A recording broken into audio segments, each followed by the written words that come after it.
प्यारे भाइयों और बहनों, आज मैं आपको एक विशेष उपाय बताऊंगा, एक मूल मंत्र बताऊंगा, एक सूत्र बताऊंगा कि जीवन में चंगाई, छुटकारा, मुक्ति, शांति, आशीष, उन्नति, सफलता, जादू टोना से मुक्ति, भूत प्रेत, रोग, संकट, काल्पनिक देवी देवताओं के पाप और श्राप से मुक्ति, संसार की हर प्रकार की माया जाल और अंधकार से मुक्ति और छुटकारा पाने के लिए एक उपाय बताऊंगा। बहुत ही सरल उपाय है। आज दुनिया में बहुत सारे इंसान शांति पाने के लिए, छुटकारा पाने के लिए, मुक्ति पाने के लिए, जीवन पाने के लिए, संतान प्राप्ति के आशीष पाने के लिए और जीवन में सफलता, उन्नति पाने के लिए बहुत कोशिश करता है। लाखों हजारों रुपया कोशिश करता है, खर्च करता है, कोशिश करता है। दुनिया के अलग अलग जगह में जाता है, अलग अलग तीर्थ यात्रा धाम में जाता है और बहुत कुछ करता है, बहुत प्रयास करता है शांति, मुक्ति, चंगाई, छुटकारा, आशीष, उन्नति और सफलता प्राप्ति करने के लिए और संतान प्राप्ति करने के लिए। अलग अलग समस्या से, रोग से, बीमारी से, महामारी से, हर प्रकार की अंधकार की परिस्थिति से मुक्ति, छुटकारा, चंगाई पाने के लिए इंसान बहुत कोशिश करता है, बहुत कोशिश करता है और बहुत प्रयास करता है। फिर भी इंसान के जीवन में शांति नहीं मिलता है, चंगाई नहीं मिलता है, छुटकारा नहीं मिलता है, आशीष नहीं मिलता है, परमेश्वर की स्वर्गीय आशीष से नहीं मिलता है। मेरे प्यारे भाई और बहनों, अगर आपके जीवन में आशीष, मुक्ति, चंगाई, छुटकारा, परमेश्वर की स्वर्गीय सफलता और पवित्र जीवन, धार्मिक जीवन अगर पाना आप चाहते हैं तो ध्यान से इस बात को सुनिए। सफलता, हर प्रकार की परेशानी, रोग, संकट, बीमारी, महामारी से छुटकारा, चंगाई, मुक्ति और सफलता और विशेष करके शांति पाने के लिए, मुक्ति पाने के लिए लोगों के पास आज दुनिया में लाखों करोड़ों रुपया है, हजारों रुपया है, हजारों लाखों करोड़ों रुपया धन संपत्ति कमाते हैं। प्रतिदिन, प्रति महीने हजारों, लाखों रुपया कमाते हैं, फिर भी लोगों के जीवन में शांति नहीं रहता है, मुक्ति नहीं रहता है। पाप के बंधन, श्राप के बंधन, अंधकार के बंधन।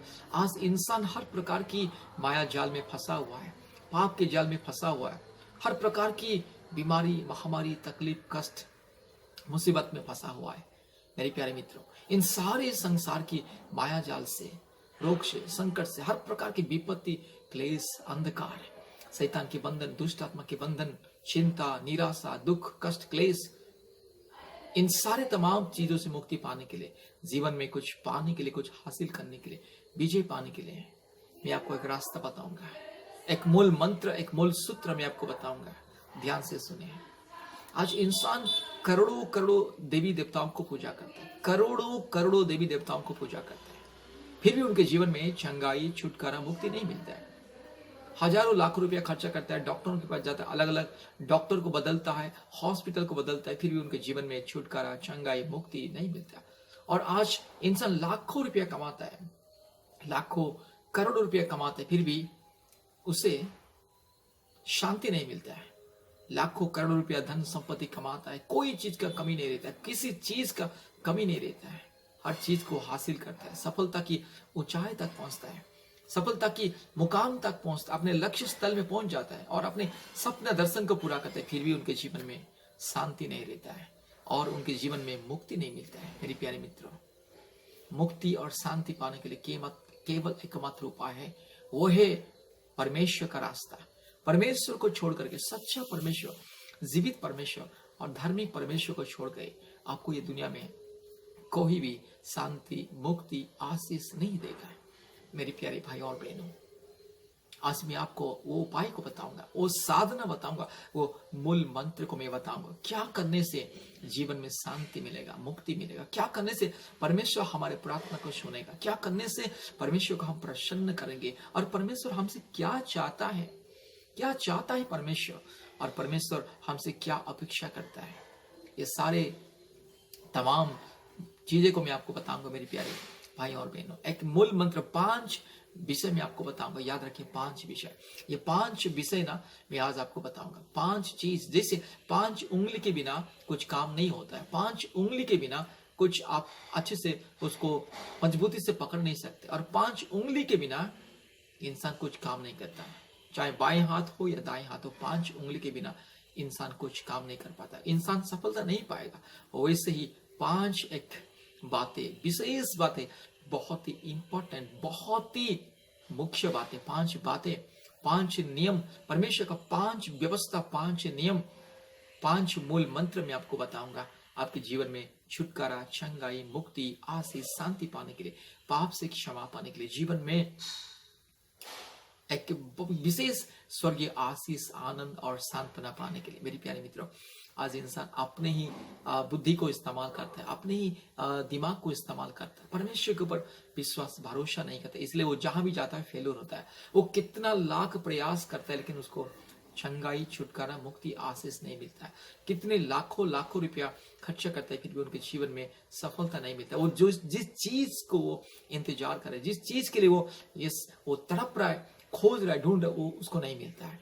इसलिए मेरे प्यारे मित्रों, अगर आपको चंगाई पाना है, छुटकारा पाना है, मुक्ति पाना है, शांति पाना है, आशीष पाना है, संतान प्राप्त की आशीष पाना है, जादू टोना के बंधन से अगर मुक्ति पाना है, छुटकारा पाना है, कृपया ध्यान से इस बात को सुने। देखिए, आज इंसान करोड़ों करोड़ों देवी देवताओं को पूजा करता है, अपने लिए बस मार्केट में, बाजार में जाता है और अपने लिए काल्पनिक देवी देवताओं की मूर्ति को लेके आता है, अपने लिए कारीगर के पास जाता है, काल्पनिक देवी देवताओं को मूर्ति को बनाने के लिए पैसा देता है और मूर्ति को खरीद के लेके आता है। हाँ, इंसान सोचता है मैं अपने पैसा के द्वारा इंसान को, परमेश्वर को खरीद लूंगा। मेरे प्यारे मित्रों, कोई आपको खरीद सकता है?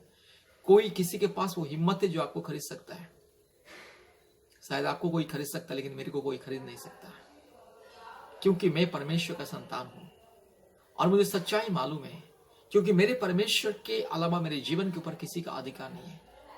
मेरे परमेश्वर के अलावा मेरे ऊपर, मेरे जो जीवन और मेरी जो मृत्यु, उनके ऊपर मेरे परमेश्वर के अलावा और किसी का अधिकार नहीं। केवल परमेश्वर के हाथ में ही मेरे जीवन और मेरे मृत्यु का समय है। उसी का ही मेरा मन, प्राण, आत्मा का अधिकार केवल उन्हीं के हाथ में है। उन्हीं की हथेली में मेरा सब कुछ है, मेरे अतीत, मेरा वर्तमान, मेरे भविष्य। इसलिए मेरे परमेश्वर के अलावा कोई मुझे खरीद नहीं सकता है।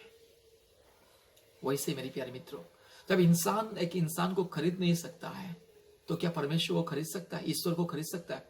और इंसान जिसको खरीदता है वो ईश्वर नहीं है। जिसको वो खरीद के घर लेके आता है, चाहे फोटो हो या मूर्ति हो, चाहे मिट्टी का हो या लकड़ी का हो या पत्थर का हो, या चाहे सीमेंट का हो या बालू का हो या ईटा का हो, ईंट का हो, जो भी चीज, चाहे किसी भी धातु पदार्थ, सोना चांदी हीरा का क्यों ना हो, जिसको इंसान खरीद के लेके आता है और बोलता है कि यही मेरा ईश्वर, यही मेरा भगवान, इसलिए इसी मूर्ति के सामने में दंडवत करने से, इसी मूर्ति के सामने में पूजा पाठ करने से, हवन करने से, अगरबत्ती जलाने से, धूप जलाने से मेरा प्रार्थना सफल हो जाएगा। ये मूर्खता है, ये बेवकूफी है, ये अज्ञानता है मेरे प्यारे मित्रों। परमेश्वर को कोई ना खरीद सकता है ना कोई बेच सकता है। जो बेचता है वो सबसे बड़ा मूर्ख, अज्ञानी, पाखंड, और जो खरीदता है वो भी सबसे बड़ा मूर्ख, पाखंड, अज्ञानी है। इसीलिए इसी कारण की वजह से, इसी मूर्खता, अज्ञानता की वजह से परमेश्वर का क्रोध दुनिया में आया है, और परमेश्वर का क्रोध के द्वारा ही आज करोड़ों करोड़ों, लाखों करोड़ों लोग मरते हैं हर दिन। लाखों करोड़ लोग रोग में, संकट में, बीमारी में, महामारी में, अशांति में, हर प्रकार की घिनौने, पाप और अपराध में ही इंसान का जीवन नाश होता है। इंसान मुक्ति के बिना दुनिया छोड़ के चला जाता है, सीधा नरक जाता है। इसलिए मेरे प्यारे मित्रों, इन सारे जो काल्पनिक, अंधकार और पाखंडी बात, ये सब पाखंडी है, अधर्म है, अज्ञानता है, संपूर्ण मूर्ख है। जो कहता है कि मैं जाऊंगा, बाजार जाऊंगा और ईश्वर का फोटो लेके आऊंगा, ईश्वर का मूर्ति लेके आऊंगा, ईश्वर का एक मूर्त को बना के लेके आऊंगा। हाँ, रेडीमेड भगवान, हैंडमेड भगवान, कारीगर के द्वारा बनाया हुआ भगवान, चाहे वो हिंदू हो या मुस्लिम हो, क्रिश्चियन हो, जैन हो, सिख हो, जो भी क्यों ना हो।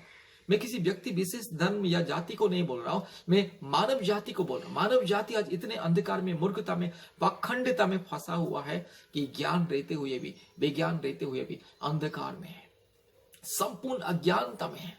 आज जानवर भी अपने लिए ईश्वर को नहीं बनाता है।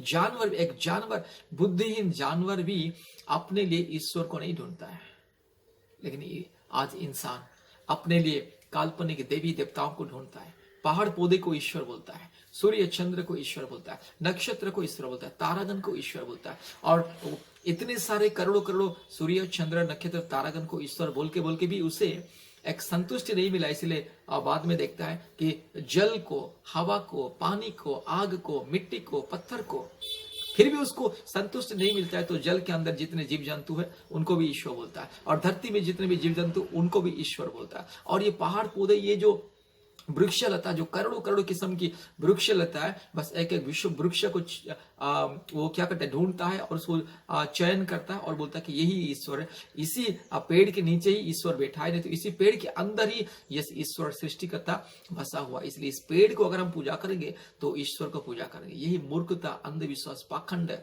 ये टोटली ये है फ्रॉड की बात है, ये अज्ञानता, मूर्खता। देखिए, ज्ञान और विज्ञान के जमाने में भी इंसान अगर इतना मूर्खता करेगा तो और क्या बताएंगे उसको, कौन उसे समझाएगा। मूर्ख और पाखंड इंसान को, दुष्ट और बदमाश इंसान को, जिसका बुद्धि भ्रष्ट हो चुका है, जिसका ज्ञान का टोटली सर्वनाश हो चुका है, जिसका ज्ञान, बुद्धि और समझ टोटली भ्रष्ट हो चुका है, उनको कौन समझाएगा। आज इसीलिए परमेश्वर का क्रोध दुनिया में यस ऑलरेडी आ चुका है। सृष्टि की शुरुआत से परमेश्वर का क्रोध, क्योंकि इंसान सच्चा परमेश्वर को छोड़ करके अपने लिए ईश्वर को बना रहे हैं और खुद को भी ईश्वर बोलता है। आजकल इंसान भी अपने आप को ईश्वर बोलता है, मैं ईश्वर का अवतार हूं, मैं ही ईश्वर हूं, मैं ही ब्रह्मा का अवतार हूं, या मैं ही ईश्वर का हूं, या अल्लाह का अवतार हूं। इस तरह से अलग अलग जो पखंडी घिनौने सोच विचार करके आज लोगों को मूर्ख बना रहे हैं। आज धर्म के नाम पर अधर्म, जहां जहां धर्म के नाम पर अधर्म, जहां जहां धर्म है वहां पर केवल अधर्म के अलावा और कुछ नहीं। आज लोग धर्म के नाम पर अन्याय, अत्याचार, मार पीट, चोरी, डकैती, लूट पाट, दंगा फसाद कर रहे हैं। इंसान नहीं समझता है कि धर्म का मतलब क्या है, धर्म का अर्थ क्या है, धर्म क्या है और अधर्म क्या है। इंसान नहीं समझता है, क्योंकि इंसान सच्चा परमेश्वर को छोड़ करके काल्पनिक बातों के पीछे दौड़ रहा है। इसलिए आज इंसान को शांति नहीं मिल रहा है, मुक्ति नहीं मिल रहा है, छुटकारा नहीं मिल रहा है। लाखों करोड़ों रुपया खर्चा करके भी प्रयास करता है और दुनिया घूमता है, वो दुनिया घूमता है, करोड़ों करोड़ों देवी देवताओं के पीछे घूमता है, फिर भी उसको चैन, शांति नहीं मिलता। बाद में सारे के सारे देवी देवताओं को पीछे रख करके तांत्रिक बाबा, ओझा के पास जाता है, कहता है मेरा ये समस्या, मेरा ये कष्ट, मेरा ये तकलीफ, कृपया मुझे बचाइए। और तांत्रिक बाबा, ओझा उसे अच्छे से लूटता है और बाद में उसको पता चलता है ये भी लूट लिया करके, और बाद में निराश हो जाता है और बाद में कहता है कि कोई ईश्वर नहीं है, कोई भगवान, ये सब बेकार फालतू चीज, ऐसे बोलता है। मेरे प्यारे मित्रों, पवित्र धर्मशास्त्र बाइबल हमें कहता है कि मूर्ख ही, पखंडी आदमी, अज्ञान आदमी, बुद्धिहीन जानवर जैसा आदमी ही ईश्वर को अस्वीकार करता है। मेरे प्यारे मित्रों, इसलिए आपको अगर चंगाई, छुटकारा, मुक्ति, आशीष, शांति, सांत्वना और सफलता पाना है, आप जिस चीज के लिए आप परमेश्वर को प्रार्थना कर रहे हैं, परमेश्वर के चरणों में विश्वास कर रहे हैं, परमेश्वर को मांग रहे, दिन रात मांग रहे, उस चीज को अगर पाने के लिए 5 उपाय मैं आपको बताऊंगा। याद रखिए 5 उपाय। सबसे पहला है प्रार्थना, व्यक्तिगत जीवन में प्रार्थना। और दूसरा है परमेश्वर का वचन को ध्यान करना, दिन रात सुबह शाम परमेश्वर का वचन को ध्यान करना। तीसरा है उपवास, और चौथा है आराधना, स्तुति, प्रशंसा और संगति, और 5वां है दान, 10वां भाग और भेंट। आज इंसान, बहुत सारे इंसान अलग अलग मंदिर में जाता है, प्रार्थना करता है, हाँ गिरजा में जाता है, प्रार्थना करता है, घर में प्रार्थना करता है, लेकिन उनके जीवन में परमेश्वर का वचन नहीं रहता है। परमेश्वर का वचन, परमेश्वर का जो व्यवस्था नहीं रहता है, परमेश्वर का संविधान, परमेश्वर का नियम कानून के खिलाफ वो कार्य करता है, इसलिए उनका प्रार्थना परमेश्वर कभी नहीं सुनता, उसको सफलता नहीं मिलता है। परमेश्वर का व्यवस्था को मानना है, पालन करना है। परमेश्वर का व्यवस्था में प्रेम सिखाता है, आदर, ममता सिखाता है, क्षमा सिखाता है, दया, धर्म सिखाता है, अधर्म नहीं सिखाता। इसलिए परमेश्वर की व्यवस्था को मानना, व्यवस्था के अनुसार बस अपने जीवन को सुधारना। और तीसरी बात है उपवास, उपवास करना। उपवास का मतलब है भूख हड़ताल, साधना है। जैसे दुनिया के लोग जब सरकार से कुछ डिमांड करते हो तो भूख हड़ताल करते हैं, और सरकार उनका बात को सुनता है, उनका डिमांड को पूरा करता है, मांग को पूरा करता है और उससे देता है। वैसे ही परमेश्वर के चरणों में यस भूख हड़ताल, उपवास, हफ्ते में 1 बार हो या 2 बार हो या 3 बार हो, अपने शरीर, अपने बल के हिसाब से, अपने स्वास्थ्य के हिसाब से उपवास करना जरूरी है। और चौथी बात है संगति। इंसान घर में ही बोलता है कि कौन जाएगा संगति में, कौन जाएगा ऑनलाइन प्रार्थना मीटिंग में। ऑनलाइन प्रार्थना में आओ बोलने से लोगों को नींद आ जाता है, ऑनलाइन प्रार्थना बैठने से नींद आ जाता है। अगर कोई बोलेगा भैया आओ मेरे पास, मेरे सामने 15-20 मिनट आओ बैठो, मैं तुमको 1,000 रुपया दूंगा, नींद उड़ जाएगा, पूरा पूरी टोटली नींद उड़ जाएगा, क्योंकि उसको पैसा का लालच है। कैसे पैसा मिलेगा? इसलिए इंसान धूप में भी अगर कोई बोलेगा कि सरकार आज बस हर एक नागरिक को बस 500 रुपया दे रहा है, इसलिए सब लोग अपने अपने आधार कार्ड लेकर के आ जाओ, सबको मिलेगा, सब लोग घर द्वार सब छोड़ के, बीबी बच्चे छोड़ के दौड़ेंगे, धूप में भी लाइन में खड़े हो जाएंगे।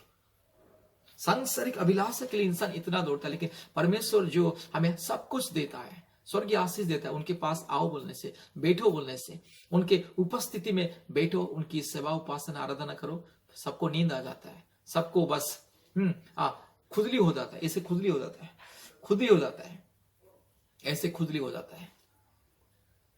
और 5वीं बात है दान, धर्म, पुण्य काम करना, दान और 10वां भाग गरीब दुखी बेसहारा लोगों को देना है।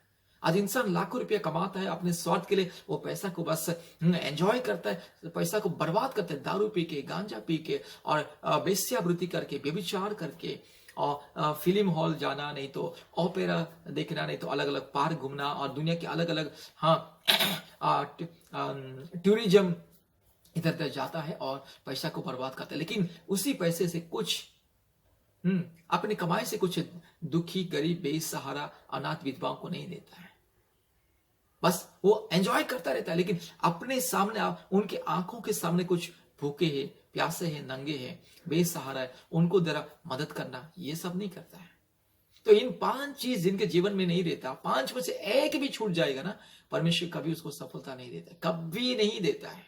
वो चाहे कितना प्रार्थना करो, उपवास करो, इतना भजन गाए, संगति में जाए, लेकिन अगर दान और 10वां भाग परमेश्वर के राज्य के लिए अगर नहीं देता, परमेश्वर के लिए अगर नहीं देता है, परमेश्वर के नाम में, परमेश्वर की महिमा के लिए, मानव जाति की सेवा के लिए, मानवता के लिए अगर वो दान और 10वां भाग नहीं देगा, अगर वो किसी दुखी गरीब बेसहारा अनाथ विधवाओं को मदद नहीं करेगा, तो परमेश्वर कभी उसका प्रार्थना को नहीं सुनता।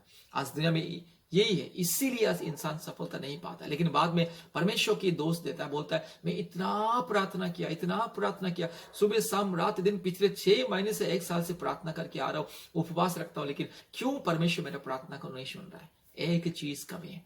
एक दिन एक धनवान व्यक्ति यीशु मसीह के पास आके बोला कि मुझे अनंत जीवन पाने के लिए, मुझे ये हमेशा स्वर्ग में जीने के लिए, मुझे स्वर्ग जाने के लिए मुझे क्या करना पड़ेगा? यीशु का सारी व्यवस्थाओं को पाल, सारे आज्ञाओं को पाल। उसने कहा मैं बचपन से, अर्थात मेरे जवानी की उम्र से मैं सब कुछ पालन कर रहा हूँ। यीशु ने कहा एक चीज कमी है कि तेरी जो संपत्ति है उसमें गरीबों को दे, बांट दे तेरा संपत्ति, और मेरे पीछे आ। वो व्यक्ति धनी व्यक्ति था, इसलिए संपत्ति के बाद जब आ गया है, दान और 10वां भाग की बात जब आ गया, वो चला गया, यीशु को छोड़ के चला गया, अनंत जीवन को ठुकराया। आज वैसे ही आज दुनिया में बहुत सारे लोग हैं, इतने कंजूस, इतने कंजूस, इतने कंजूस, अपने शरीर का बुखार मांगने से भी ऐसे लोग भी है कि अपना शरीर का बुखार मांगने से भी नहीं देंगे। कहावत में है ना कि आदमी, कभी कभी हम लोग अपने दोस्त लोगों को ऐसे मजाक में बोलते हैं, आदमी अपना पेशाब मांगने से भी नहीं देगा मेरे को, इतना कंजूस आदमी, ऐसे बोलते हैं लोग, बोलते हैं। तो इस तरह से कंजूस आदमी जो बस गरीबों के प्रति जिसका दिल दिमाग नहीं है, बेसहारा अनाथ और परमेश्वर के राज्य के लिए जिसका दिल दिमाग मन नहीं है, वो कभी आशीष नहीं पाएगा। और ऐसे लोगों का जितना भी कमाई दूसरे आदमी खाता है, दूसरा आदमी खाता है, सब कुछ छोड़ के चला जाता है, दूसरा आदमी उसको एंजॉय करता है। इसलिए मेरे प्यारे मित्रों, आप चाहे महीने में 10,000 हो या 5,000 हो या महीने में 3,000 भी अगर आप कमाए, वो 3,000 में से भी कुछ अगर आप परमेश्वर के राज्य के लिए, गरीबों के लिए, दुखियों के लिए, परमेश्वर की सेवा के लिए अगर आप उसको अलग करके रखोगे, तो परमेश्वर आपको आशीष करेगा। ये 5 चीज में से एक चीज कम नहीं होना है। बहुत सारे लोग क्या करते हैं, प्रार्थना नहीं करते हैं, वचन को नहीं ध्यान करते, संगति में नहीं जाते हैं, और लेकिन दान देते हैं, दान देने से भी नहीं होगा। ये 5 के 5 चीज हमारे जीवन में कमी नहीं होना है। इसलिए मेरे प्यारे मित्रों, बाइबल कहता है, पवित्र धर्मशास्त्र बाइबल कहता है, बहुत सुंदर से पवित्र धर्मशास्त्र बाइबल कहता है, मत्ती 6 अध्याय का 33 में लिखा है, इसीलिए पहले तुम परमेश्वर का राज्य और उसके धर्म की खोज करो, तो ये सब वस्तुएं भी तुम्हें मिल जाएंगी। सब कुछ मिलेगा। अगर आप परमेश्वर की व्यवस्था को, पालन करोगे, परमेश्वर की व्यवस्था के अनुसार अगर आप परमेश्वर के राज्य एवं धार्मिकता की खोज करोगे तो सब कुछ मिलेगा। परमेश्वर की राज्य और धर्म की खोज करने का मतलब क्या? ये 5 चीज है।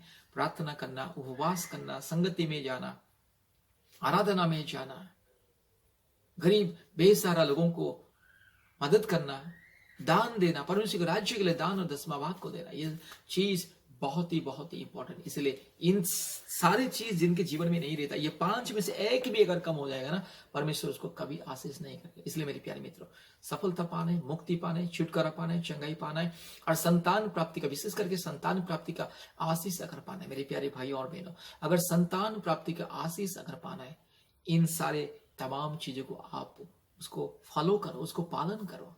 बहुत सारे लोग बोलते हैं कि हमारे पुरुष भाई लोग बोलते हैं कि नहीं, जब परमेश्वर मुझे संतान देगा तब जाके मैं परमेश्वर के पास आऊंगा, नहीं तो जब परमेश्वर मेरा इस प्रार्थना को सुन करके मैं मेरे मन में जो है वो मेरे मन के मुताबिक अगर परमेश्वर अगर मुझे देगा तब जाके मैं उसे विश्वास करूंगा, उसे मानूंगा, संगति में जाऊंगा, प्रार्थना में जाऊंगा और दान 10वां भाग दूंगा। पहले परमेश्वर मेरे लिए ये करना है मेरे भाइयों और बहनों।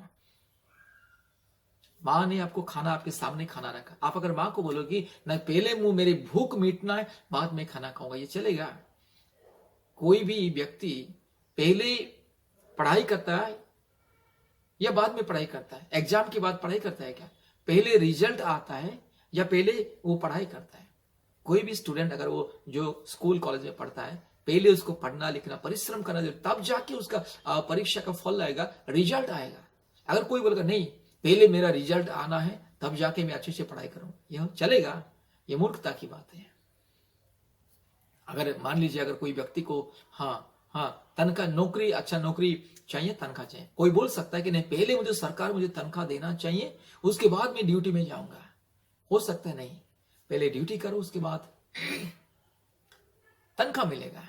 ड्यूटी के बिना तनख्वाह नहीं मिलता है, वैसे ही परिश्रम के बिना फल नहीं मिलता। पहले परिश्रम करो, परमेश्वर के ऊपर विश्वास करो, भरोसा करो, परिश्रम करो, प्रार्थना करो, वचन को ध्यान करो, संगति में आओ, दान 10वां भाग दो, तब जाके जरूर परमेश्वर प्रतिफल देगा। सच्चाई से, दिल से, मन से, आत्मा से परमेश्वर की सेवा करो, जरूर परमेश्वर आशीष देगा। परमेश्वर इस वचन के द्वारा सबको आशीष करे, बहुत ऐसे आशीष करे। धन्यवाद, नमस्ते, जय मसीह।